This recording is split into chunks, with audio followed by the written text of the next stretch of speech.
Kami akan mengajak pemirsa kembali untuk melihat di Surabaya yang nampaknya masih ramai di sana parade alutsista yang dimiliki oleh TNI. Kalau tadi kita melihat yang paling baru, yang paling modern kita punya, yang lama-lama nampaknya juga ada di sini. Masih ada, masih bertahan, Pak. Ya.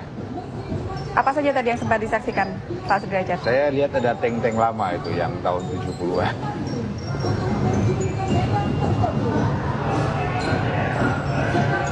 Baik, kalau bisa kita melihat yang terlihat di layar kaca ini jenis apa, Pak? Marinir sepertinya ya? Ya, Marinir, ini adalah lebih kepada tank-tank amfibi marinir.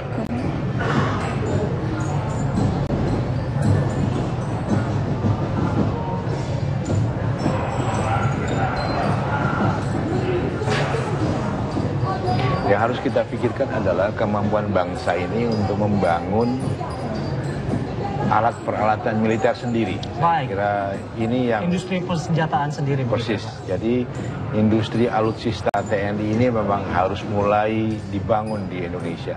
Yang sekarang kalau Anda pernah dengar, Pindad sudah bisa membuat Panzer Anoa, Ya. terus Angkatan Laut juga sudah bisa membangun kapal laut sendiri. Tetapi ke depan kita harus, karena sebetulnya kekuatan perang suatu negara itu lebih banyak diukur daripada sustainabilitas daripada alat peralatannya itu sendiri, daripada banyaknya alat-alat itu. Misalnya begini, kalau you punya pesawat F-16 24, setelah itu ada peperangan, terus misalnya jatuh 5, kira-kira tambahannya lagi dari mana? Yaitu yang disebut dengan sustainabilitas. Itu pun juga tank-tank. Sehingga kalau suatu negara punya kemampuan untuk membangun kekuatan angkatan bersenjata sendiri, itu lebih banyak diperhitungkan daripada kekuatan yang mereka beli dari luar negeri. Karena perhitungan daripada peperangan itu lebih dihitung daripada kemampuan sustainabilitas daripada kekuatan militer. Sama seperti kita mampu berperang, tapi berapa hari kita mampu berperang? 1 minggu, 1 bulan, atau bahkan bertahun-tahun. Saya kira inilah yang menjadi perhitungan di dalam konteks ilmu peperangan. Baik, dalam konteks ini pula tentunya kita melihat apa yang sudah dimiliki TNI dibandingkan dengan produk buatan luar negeri begitu, Pak. Komposisinya seperti apa? Apakah memang kita masih bergantung pada produk buatan luar negeri atau kita sudah mulai berkomitmen membangun industri persenjataan kita? Komitmennya itu sudah ada, tapi pada saat sekarang kita masih lebih dari 80% kita tergantung daripada produksi luar negeri. Nah, sehingga inilah tantangan bagi bangsa kita, terutama generasi muda. Insinyur-insinyur kita, ahli-ahli balistik kita harus mulai kita tumbuhkan. Makanya ahli mekanik, ahli mesiu, ahli balistik kita memang harus betul-betul kita tingkatkan. Kemampuan industri penerbangan kita juga mulai harus ditekuni kembali, sehingga ketergantungan kita akan alutsista yang datangnya dari luar negeri itu semakin berkurang. Saya kira ini adalah target dalam pemerintahan atau kekuatan bangsa membangun dirinya 10-20 tahun yang akan datang. Itu harus betul-betul ada target yang konkret. Kapan kita bisa membangun kapal sendiri? Kapan kita bisa membangun pesawat tempur sendiri? Itu harus sudah ada agenda nasional jangka panjang.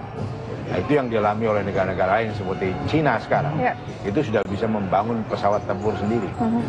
Pesawat udara maupun angkatan laut. Saya kira itulah yang harus diperhitungkan ke depan. Ini jangan lupa juga TNI Angkatan Darat baru saja menjadi juara dunia kejuaraan menembak antar militer ya. Kalau tidak salah begitu tercatat, bahkan Indonesia ini 7 kali berturut-turut menjadi juara dunia. Sejak 2008 hingga 2014 dan tidak lepas ini dilatar belakangi penggunaan senapan buatan dari PT Pindad. Persis. Ya. Nah, sekali itu harus dipertahankan dan harus terus dimodifikasi sehingga kita bukan hanya menang di pertandingan, tetapi kita harus menang di pertempuran. Kuncinya adalah itu. Ya, kita masih saksikan apa yang terlihat di gambar ini, yang berwarna putih barangkali. Ini saya kira kayaknya seperti radar ya.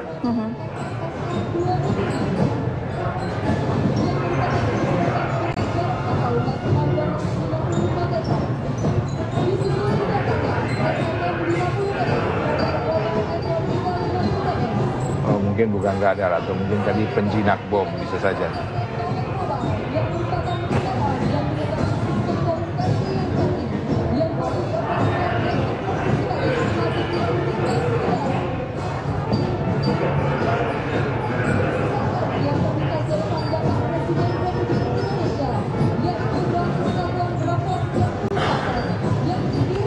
Barangkali harapan kita selanjutnya untuk TNI ke depan begitu ya, di ulang tahun 69 ini ada banyak sekali. Selain tadi juga disampaikan kepercayaan dari masyarakat, semakin dicintai oleh rakyat Indonesia. Baik, kita bangga mempunyai TNI yang cukup kuat dan kita lihat dengan parade pada hari ini merupakan suatu representasi daripada TNI dalam menunjukkan kemampuannya dan kita yakin Indonesia mempunyai kekuatan TNI yang cukup handal. Baik, singkatnya kesimpulannya adalah semoga HUT ke-69 TNI tahun ini bisa mencapai tema yang mereka buat sendiri adalah terkait dengan patriot yang sejati, profesional, dan dicintai oleh rakyat. Dan terima kasih Pak Sudrajat sudah bergabung bersama kami mengawal Kabar Khusus TV One hari ulang tahun TNI. Dengan senang hati. Dan dialog ini kemudian kami akhiri pemirsa karena kabar khusus masih akan dilanjutkan dilanjutkan ini terkait dengan jelang pemilihan ketua MPR di mana saat ini memang sedang dilaksanakan rapat paripurna di Senayan, Jakarta. Nanti kami akan hadirkan informasi langsung dari lapangan bagaimana perkembangan rapat paripurna di sana. Saya Fatin Oktavi dan saya Abraham Silaban. Terima kasih. Sampai jumpa.